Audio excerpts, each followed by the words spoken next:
Dane, really excited to have you on the show. I mean, this is great. We get to start a podcast talking about dreams, and then we talk about dreams the whole podcast. I mean, so why don't you let the audience know what you're up to, and then let's talk about the Dream Machine.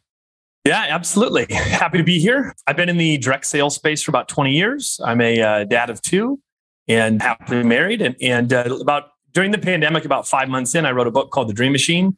And it's about our workplace culture that we have in our organization, and came out with that book basically about a year ago almost now. And I've been consulting with companies since then, getting the opportunity to run dreams workshops for companies and individuals. And I get to talk about dreams all the time. So it's been a fun run. Well, I mean, you talk about the pandemic, what a great time to try to get people reconnected to a dream versus isolating and staying away from everybody. But for some people, it's a little bit challenging for them to understand the difference between a dream and a goal. And so talk to me about that. Yeah. So I've been working with people in the sales world doing goal setting for years and years and years. And all too often when we're asked to set a goal, we set something that we know is within reach. And, it's almost the opposite of what goal setting is meant to do. It's meant to stretch us and get us out of our comfort zone and kind of discover new things about ourselves, new capacities, new capabilities. And so what I found that one of the biggest differences with goals and dreams is that goals are meant to be ungrounded. They give somebody permission to say, hey, what if? And I'm not committing to this. I'm just saying at some point, I think this would be interesting or this would be exciting. And so what I found is that it really allows people to kind of detach from the obligation of I have to hit it. And through that exercise, people kind of get back to the whole, what would actually excite me? Not what do I think I can actually do? And I think so in the nature of what it is to start is very different. And then goals, I think, are also somewhat more check it off the list type of items. The way that we do dreams with the Dream Machine is there's still the element of kind of check it off the list. I want to go to Hawaii, right? I did that. Okay, great. But there's also, we take people through 9 different categories. And so there's a lot of situations that are not necessarily, okay, I did that, but ways that I want to live or ideal self or, hobbies I want to pick up or things I want to learn instead of just checking it off the list. So it's a little bit different, a little bit wider variety, I think. So in this period of time where a lot of leaders are struggling with retaining good people, I'm intrigued by this concept of the Dream Machine. And I'm curious whether you have maybe an example of maybe a client, maybe somebody that was at one of your workshops and they talked about, an issue there where they had a good employee, thought they were going to lose them, but then they were able to engage on this dream concept versus the standard goals that this employee, I mean, if they're good, they're hitting their goals anyway. But connecting the dream within the organization, so then that not only helped them as an individual, but hopefully most of the time they stay. If not, of course, you wish them the best, but where they stayed. So do you have an example there? 'Cause I'm very interested in that. Yeah. So I have, there's a few that my mind go to outward and then also some inward within my own organization, because I've been doing this within our team since 2013. And the reason I wrote the book was seeing actually how my team was responding during the first 4 months of the pandemic. Whereas the average, kind of the normal conversation was, people just stuck at home, not doing anything. When I was talking to my individuals who their business was also disrupted, they were, it was almost like they had all this extra time. I had a call with one guy named Robert Wicks on my team. I said, "How you holding up?" And he said, "Actually, great." And I said, "Really? That's awesome." And I said, "What's going on?" And he goes, "I've had way more time." He goes, "This last month, I was able to get 5 dreams done on my list." And I said, That's awesome. I go, what's the most recent one? He goes, "I just finished flossing for 30 days straight." So that gives you an idea on when you hear dream, you might hear like get a dream home or something like that. But there's so many little things that people have down as well. So there's that guy is a perfect example, but he's, in his young 30s and he's got this massive list. He's got about 400 dreams that are on his list. Oh he's boy. Constantly just throwing them into his calendar. But I had the opportunity to do a workshop for a organic milk company down in the Austin, Texas area named Malk is the name of the company. But they, one of their individuals, her name was Onyx, and she'd been on the team for a little while, and she was in a marketing role with them. she played full out during the workshop, and you can tell some people this concept just clicks with right away. And they're like, I've been waiting for this. Right. And then there's other people that maybe dreaming's a little bit more difficult because it's kind of like a muscle. And they haven't exercised that for a long time. But Onyx, she was right on it from the beginning. Well, after that event, I came in, did the workshop. They made their list, and then gave the CEO some implementation tips and stuff from there. And I got a text from him 60 days later, and he said it's been 60 days from when you came and did that workshop. And he goes, Onyx on our team has already accomplished 18 dreams on our list in the first 60 days. And I was like, how cool. Is that person now has so much like direction for what they're doing on a regular basis. It's interesting because we have a separate business called Habitly, and Habitly teaches soft skills. And we use full-blown courses, and then we use also micro-learning animations. And, habits is not taught often. And you bring up the guy flossing, which is not one of our trainings, I will be candid. But these things where you think, hey, how can I be a better me instead of spending all my time judging other people, which is what the media tries to drive us to, the toxic culture of comparison. But I really like it. I think it's great. Now, one of the things that strikes me, though, is you're talking about somebody who has a list of 400 goals, or this woman was awesome. She achieved 18. I mean, that's a lot. How do these range in complexity, or how long it takes to achieve these dreams, and how does it relate to work? Yeah. So if I can answer, I'm going to go to the last part. How does it relate to work? I actually think the answer there is it doesn't, other than it's the individual. And so what's different with this culture compared to a lot that organizations will have is, a lot of organizations, the culture, the conversation is like, what do we want it to feel like around here? And this is more, hey, how do I want my people to feel about themselves while they work here?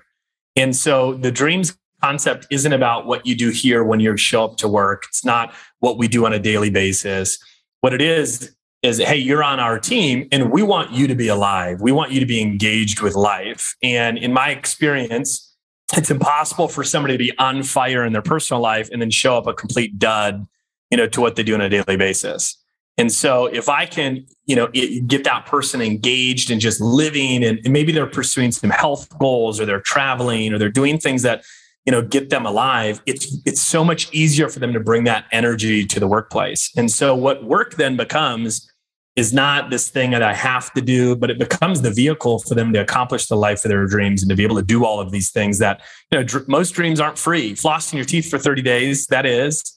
But a lot of them, they require finances. And so the more that somebody is accomplishing here with work, they can go out and do these amazing things. And that's the shift. Yeah, I would say that, somebody can be a dud at work and they're effervescent, energetic outside of work if they're in the wrong role. Yeah. Or they've got a toxic boss, or they've got a toxic person on their team type of thing. And yes, I figured you'd agree. However, I'm really struck because when I first got into studying leadership, I developed a 12-step program for leaders addicted to poor management habits, and it was too much. And so I've narrowed it down to 3 things. And really, the heart of my system is meaningful work. And it sounds like what you're talking about is when the last piece is sincere gratitude, kind of a combo play to the two. But when you take a sincere, healthy, professional interest in your employees and say, hey, how can I help you achieve your dreams? All of a sudden, kind of what you're saying is, I've got a connection with them that goes far beyond, hey, go achieve this goal to do this project, close these sales, whatever it might be. And the term I can use is that the work becomes the fuel, particularly with the price of fuel these days. The work becomes the fuel to enable them to go after that dream.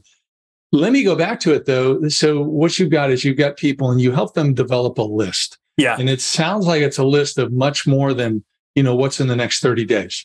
Yep. Is that right? Okay. Yep. Yeah. So when we do this, we help people create their dreams list, and I'll refer to it often like internally within the team. I'll call it your menu. Like, hey, what's next up on the menu? And so that guy Bert that I was talking about, he's been in our organization since 2013. So he's gone through that process. We do it every single year. And at first, when I rolled this out, and a lot of this stuff was inspired by Matthew Kelly's book, The Dream Manager. And so I made my first list in the audience, hearing him speak to our company. We hired him as a speaker for our national event. And that was back in 2007 when I made my list. And I still remember what that was like. I didn't do much with the list for basically, 4 or 5 years. It kind of sat at home or on a hard drive, basically. And then when I was getting ready to move, I had the opportunity to start another team from scratch in a larger territory. I was going back through all my old stuff, and I found that, and I was like, wow. And I accomplished quite a few things that were on there, right? Even though I wasn't looking at it. And then that kind of came back to me as, I want this to be at the center of what our next, culture is for the new team. And so I started helping people. Phase one of it was basically just like, let me just help people make lists. And then whatever happens is going to happen from there. So my first iteration of this was just the list creation. And then I, as the leader, was going to live it out loud. So I was going to be very vocal about when I accomplished the dream, and we were going to start that vocabulary around the workplace. And so we now have honed this, and the dream storming that we do, it's just a brainstorming exercise. We'll spend, depends on which team it is, but anywhere from 2 to 3 hours on that. And there are, I don't know how many, I probably give close to 1,000 prompts during that. And this is how people get so many. And so we'll take them through 9 categories. From travel to adventure to spirituality, physical and mental health, to relationships, to, financial, we want to touch every part of life. So it sounds like 9 categories, and none of them are work specific. Well, there's one category that's financial and career. Okay. And that's it. And so, but so we allow some that are in there, but that's the idea, is that, look, I don't think anybody was created for one job or one role. Right? We have strengths that when we tap into those, they make us alive, and we can accomplish those in certain roles and certain jobs that we do. But, I think for so many people, they struggle trying to find their passion in life, right? It's like, well, what I found is that if I can help people live passionately outside, they're going to get clear on what are the things that bring them joy and energy on a regular basis. And so if I can make these huge lists with people, it's easy for me to, David, if you're on my team, to go back and be like, when we're doing, let's say, a quarterly plan, we start with dreams. David, what are you working on right now on your dreams list? Like, that's where we actually start. And then the conversation goes, what else could you do next quarter or whatever else in your family? And then it's awesome. Let's talk about work. What do we need to do here in order for that to happen, right? Whether it's vacation, time off, finances. Yeah. So that brings up a couple of things. First of all, the concept, like you brought up, I love the fact that you talk about the dreams first, because then you can tie the dreams to whatever they want to accomplish at work, or whatever you'd like them to accomplish. Mm-hmm. That's all great. But I'm from the left coast, okay, where we are ultra sensitive on anything HR. And actually, you're in Texas now, and I'm actually talking with a person about using Habitly in their company, who's in HR in a company in Texas.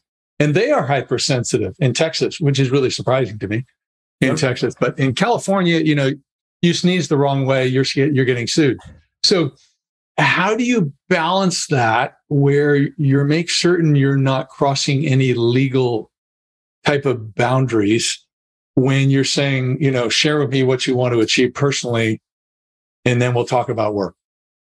Yeah, I think with us, we bring it up from the interview process through that this is who we are and this is what we're about. And we give examples. And so I feel like we are massively transparent, because we want to attract people also that line up with that, with that culture. And so I think that we're not springing that on somebody later on, I think is a really big part of this. But it's also always, hey, opt in. None of this is obligation.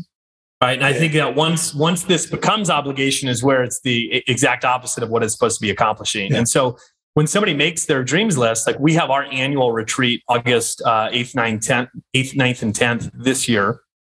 And at that, we'll help them create their dreams list. And then afterward, there's an invite. And they all, if it's their first one, they've never heard it. If they've heard it every single time, which is, hey, everybody, as I always do, I want to invite you to send your list to me. I would love to see it, but I'm also not going to be offended if you don't want to. You can also send me the ones that you're excited to share with me. But that way I have that, and I can help, align what you're doing here and what your objectives are to make sure that we're getting a lot of stuff done in your dreams list.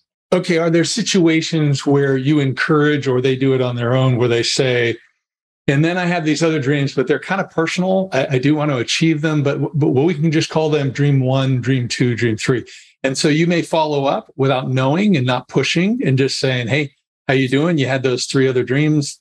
How's that going? Once again, you don't have to tell me anything, but boom. But you can still be encouraging.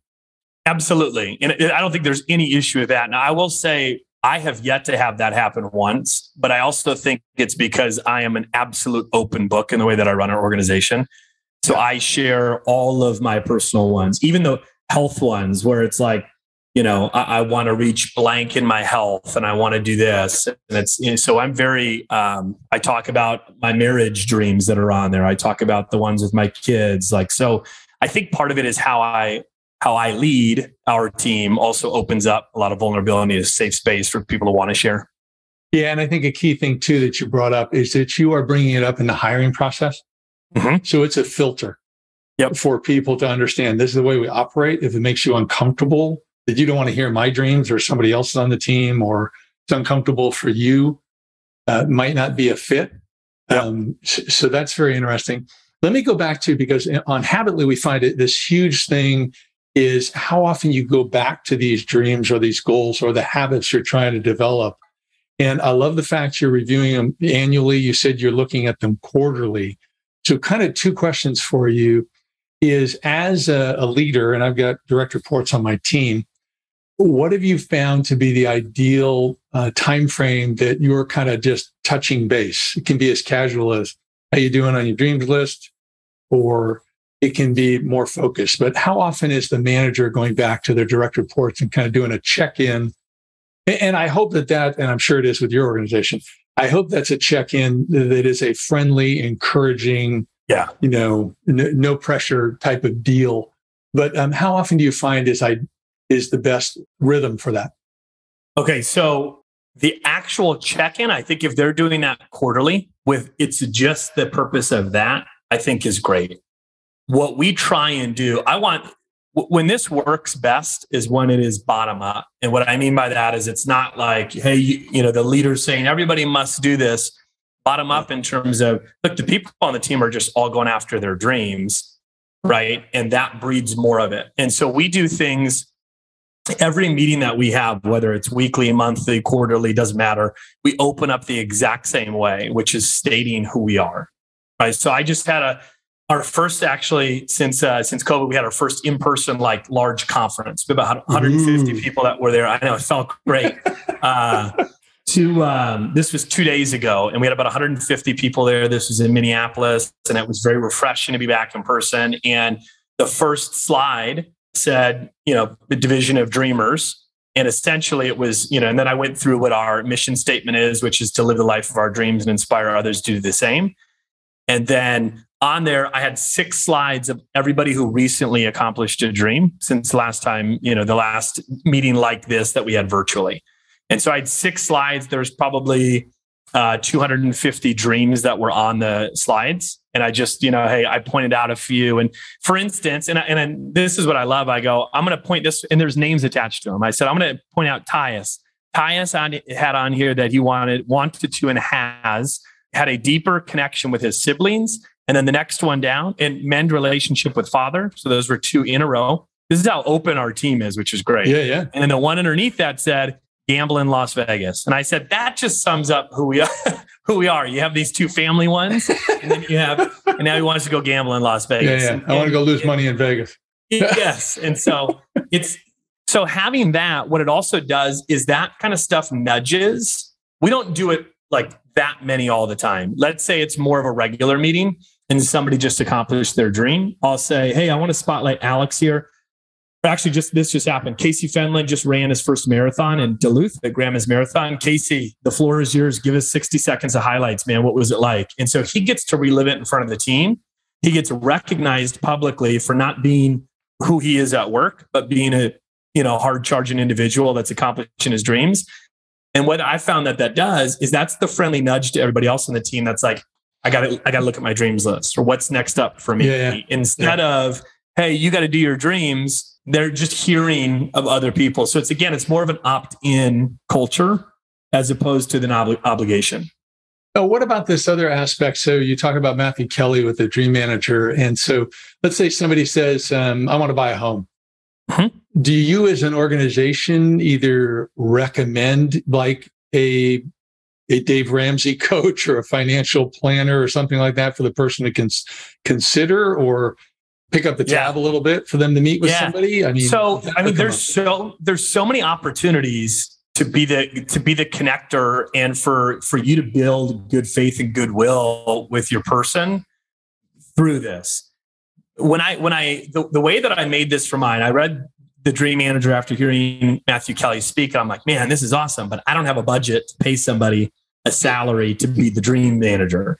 And so the way that we've created it was out of need as a business owner, small business owner, not having that extra salary to be able to say, how can I create this without having that role? And so that's how we kind of have created it to be all of these like snap-on or add-on moments. So I'll use an example of a guy named Alex Funk that's on our team. And Alex actually, his dreams list now, he has 1,100 dreams on his list. Okay. This guy, he is the poster child for this. Alex is 22 years old. And the first time he ever went through this was 18. So he's done it for 4 years now. And Alex bought his first house as a 20-year-old. So on his list was, I want to buy a home that I can rent out, like house hack. So when we were meeting, I said, hey, let's go through what are the dreams that you think you're most like ready to go after? And he said, I really want to do this one here in this next year. And I said, what's this one? He goes, I want to buy my first house. I said, great, that's awesome. I go, what are you doing to educate yourself on that process? So it's a lot of leading with questions. What are you doing to educate yourself in the process? And he says, well, I'm listening to Bigger Pockets podcast. Hey, I think that's great. And he heard that from somebody else on our team that bought their first house. And then I said, I think that's great. Any books that you've read? Right. And then he said, no. And he goes, I found somebody who's helping me kind of like in a coaching capacity. I said, tell me about them. That sounds great. And then as it got closer, I said, you're going to need a great real estate agent that knows what you want. And you're also going to need a good lender. I said, do you have anyone, or I can give you referrals in this area, right, of where he was at? And he said, I don't. I said, here's this person, go and connect. And so he's doing all the work, and I'm basically making some introductions. Yeah. And I think, okay, let me ask one more question, then hopefully I remember my thought that I have right now. But so you're doing basically quarterly check-in, annual check-in, and then 2 questions.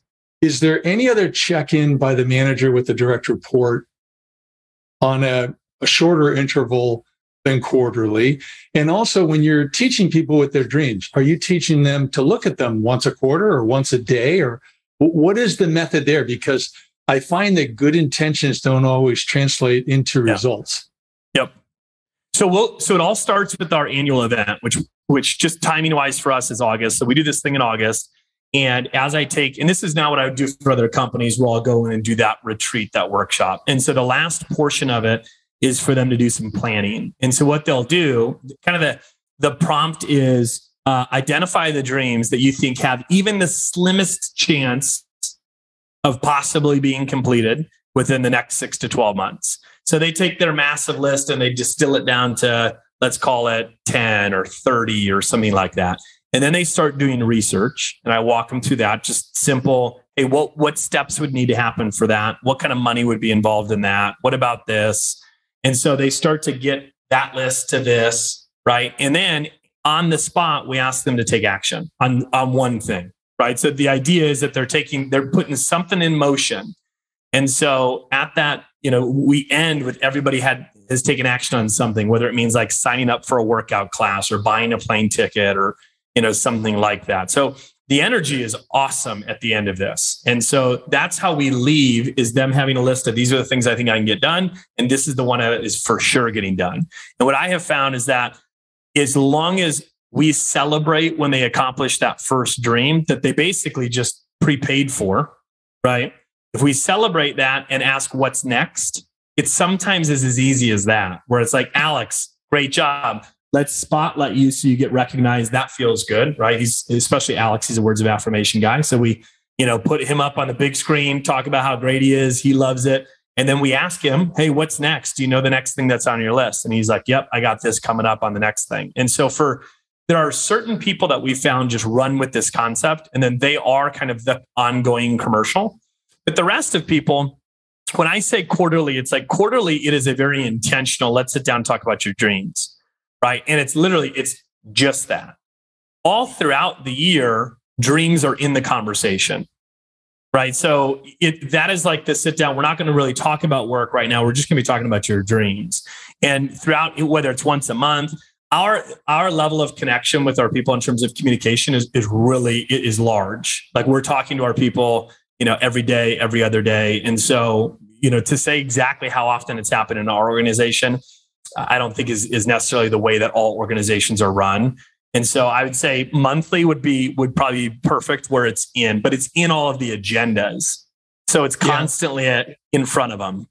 So I'm curious about whether, thinking of the book, The One Thing, you've got this list of dreams, and also you're talking about people at 18 or 1100, type of dreams. Yeah. So is there any conversation about either, and also just focus? I mean, I can see working on like 3 dreams at a time, or maybe some don't need as much daily focus. But, is there a conversation of maybe looking at which dream do you want to choose that's going to have the most impact? But, and for your guy who learned how to floss his teeth, I mean, he wanted to keep his teeth. That's a good thing. So, but it's not a big time suck, type of thing. So is there any conversation to help them understand that, you have this long list, 400 or whatever it might be, but try to zero in on what's either most meaningful to you right now or what's going to have the most significant impact or whatever? Yeah. So when they make these lists, like for instance, I don't know the 18 that Onyx got done that worked for the other company that I consulted with. I can imagine a lot of hers though were one-offs. Like, hey, I want to go see this concert. I want to go, I want to go visit this place. Like it didn't take a lot of work. It was basically a couple of clicks of the mouse button and then I went and attended something. Right. Yeah. There's a lot of those that are on the list. But when they create their list and start to whittle it down, I would say most people aren't working like, I understand kind of where that's coming from in terms of just, how many, you can only have so many focus points before you're just kind of a mess. Right. And so I'd say most of the ones that somebody is working on is basically just in the calendar. We have a lot of travel, adventure, new experience things that are on there. And that's basically just, hey, a couple clicks. When can you do it? Put it in there. But what's great with that is the enjoyment from that, the value of that is the anticipation, the planning, the event, and then the, kind of a residual effect from that, leaving that type of an experience. But I don't think that most people on our team are not pursuing like 5 different ones that involve like daily habit changes, right? Yeah. That's quite a bit. So I would say it's usually a health related one where they're going to train for something. And I like to pitch in for that. So if we're meeting one-on-one and David, you're like, I really want to do a Tough Mudder, right? Or I want to run my first 5K. I'm like, that is awesome. Hey, I would love to support you in that. Have you found the 5K that you want to run? And you say, not really. Let's go online right now. Hey, here's, and I have done this so many times that I know it's an easy search to be like 5K runs in the Twin Cities and go find it and say, look at all these coming up. Do any of these interest you? If so, I'll split the entrance fee. I'll almost never pay fully. And I'll split. So they have some skin in the game. I've got some skin in the game. I'm showing I support them. And if we can make it and send some people out to celebrate with them, we like to do that as well. That Alex guy, he ran a marathon. So during COVID that year, most of our guys will plan and they'll say, here are the ones I'm going to do for the year. Yeah. Okay. So on his, he said, I'm going to run a marathon. Just so happened to be COVID. And so every race was getting canceled. He kept pushing it off. He's like, I'll do one this fall. And the races still weren't back. And he goes, I'm like, hey man, what are you going to do with that? Are you just going to push it to next year? He goes, I got to do it this year. I was like, you going to do it on your own? He's like, could I do it on a treadmill? I'm like, you could. And I said, and then the day, this was the day before he ran it. I go, Alex, you have to set up a computer, open up a Zoom, and you need to do the thing on Zoom. He's like, I'm not going to do that. That's so weird at a gym. And I said, you have to do it. I go, trust me, we're going to send it out. I go, I've run 2 marathons and you need, like, what makes it great are the people cheering. I said, you have to do this. So he opened it up. And for every single moment of the race, there were people on Zoom watching. I popped in 6 times And at the end, when he finished, there was a full Zoom screen of 30 people. We got the CEO of our company to hop on. He'd never met him. And he about like fell off the treadmill. He was like, "Oh my God, Bruce." And it was like, everybody had chills. We were screaming. There was a screenshot of it at the end. And it was like, that was December 30. I think it was the 31st for him of ending that year of a marathon on a treadmill. Right. But it's just like the support. And in that story, all the people from the team were popping in and saying hi. It's a really cool, we're celebrating him, not what he does at work. Well, I think it's a beautiful thing. I think that this shows how dreams, like goals, can be more powerful when they're time bound, when there's a date that you're going to get it done by. Very powerful. I also want to mention something that you allude to, and that is that don't even attempt this if you can't do it sincerely. If you don't like your people, then you got some other issues you got to work on. Don't even try this. But if you sincerely like your people, I love what you've indicated that if you can announce it as an optional thing, which is what Matthew Kelly did in his book, he suggested, but it's an optional thing. Embrace the people that want to get involved. And then, like what you said, as you bring up things of congratulating the wins and the progress, that will motivate people, continue to give an open door for those that want to participate. You may still have some people, 2-3 years down the road that don't want to participate because you didn't hire them with them being aware of it at the beginning, like Dane has. But I really want to encourage everyone. How can they go and learn more about, what you're doing, Dane? This is great. I think it's really important. It ties into connecting people to meaningful work. It shows sincere gratitude that you really care for them. I love the creativity piece you just brought in. As a leader, that's part of our role is when somebody's stuck, how do we get them past that wall type of thing? So where can they go to learn more about what you're doing? Maybe touch base with you. Yeah. So my website's the best spot. It's just DaneEspegard.com. And then Instagram and LinkedIn, I post a lot of stuff on there as well, especially, just under the topic of this too. One, if I can add one little thing to what you were saying. Please do. Go ahead. To do it sincerely.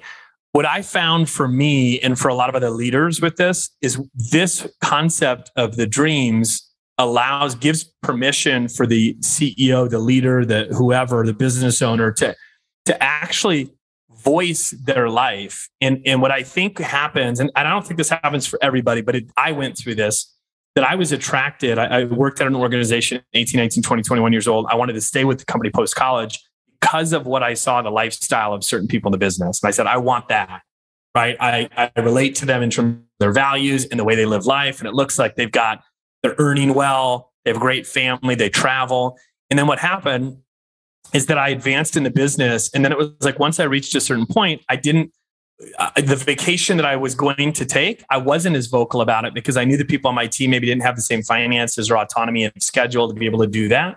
And so then I started almost like dimming down my public personal life. And what I didn't recognize that was doing is that was actually hurting the development opportunity of my individuals because they weren't getting to see the life that I was actually living within that organization. And so once we switched to the focus of dreams, it gave me permission to say, hey guys, I'm about to go to Thailand for 3 weeks. Now, just so you know, this is a trip that we've been working on, and my wife and I for years now, and it's a dreams trip. And here are all the dreams that we're going to cross off on the trip. And so I felt more comfortable sharing. And then it also wasn't like, oh, he's going on. It's like, oh, he's going to pursue his dreams. And so it was permission for me, and I got cheered on by the people that are on my team. And that just fosters more of that, dreams mentality, which I think a lot of CEOs and business owners, they're more open until they reach a certain level and they start to close off for a variety of reasons. And this has allowed me to be more relatable to the up and comers in the organization. Yeah, I totally agree. And of course, certain personal information is not appropriate, but a lot can be shared. And when you're more transparent like that, you can bond with people much better. So fantastic, Dane. Thank you very much for being on the show. This is great. Yeah, this has been a fun conversation for sure. Thanks for having me.